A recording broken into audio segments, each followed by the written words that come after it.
Matapos muling manalo, ang kabilang grupo pa rin ang pinili ni na Ashley na maunang magbigay ng susunod na panlaban. At ang napili ng Team Carmel ay si Eliza na tinapatan naman nila ng kapwa kababalik lang na housemate na si Marco. Nice one, Marco Masa! Ang tumatakbo po sa isip ko is yung points talaga. Mahalaga po talaga yung bawat puntos ng grupo para po sa ligtas, kuya. Ayoko rin naman po na malagay po sa alanganin yung grupo ko po. Kababalik ko lang po and ayoko rin po na malagay po ulit sa ganong posisyon po, kuya. Good job, Marco!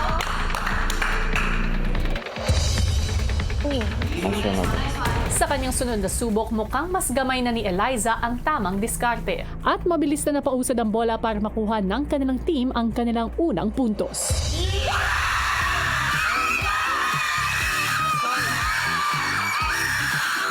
Para sa sunod na tapatan, unang pumili ng kanilang kalaban ang nanalong team. Let's go, Capri!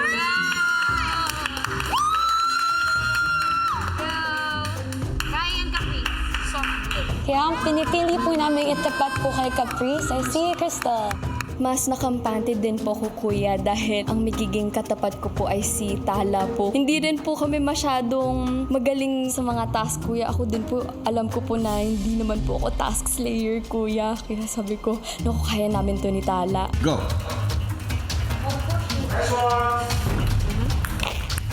Kinakabahan lang po talaga ako sa kung paano ko po magagawa na maayos yung task po. Nakaka-pressure kasi bawat po isa sa amin is may puntos, kuya.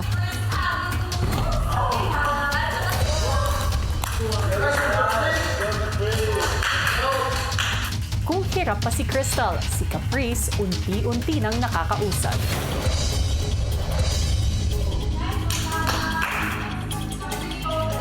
Maging patient lang po talaga doon sa bola at huwag pong hipan agad yon kung gumagalaw pa po. Kailangan stable po talaga. May tina-target din po ako na posisyon ng bola bago ko po ilipat. At yun po yung malapit po sa dulo ng plato para konting blow lang po, kuya, nandun na po sa kabilang plato yung bola. Nung malapit na po matapos si Caprice, I was still giving it my all. Hindi pa rin po talaga ako nagpapatinag. Hanggat hindi pa po siya natatapos, may chance pa rin po ako malipat pa po yung ping-pong sa kabilang play po. Binilisan ko po talaga na ilagay po yun sa pangunang plato dahil kung nagawa ko po na umabot sa pang-5 plato, mas kakayanin ko po na makaabot pa po sa pang-6 na plato, kuya.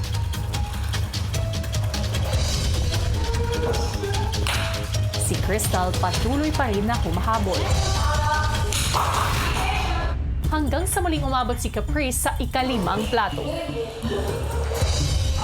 Nagdasal po talaga ako na sana ilagay ko po yan sa last na plato, kuya.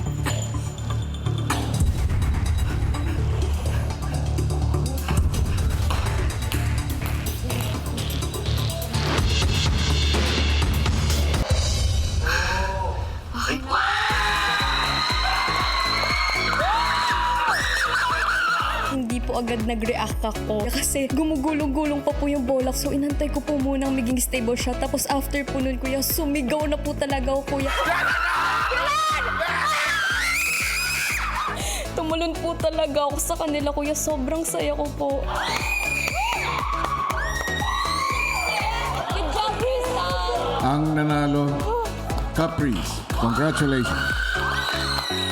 May tig 2 puntos na ang parehong grupo. Sino nga kaya ang mas aangat sa unang league task?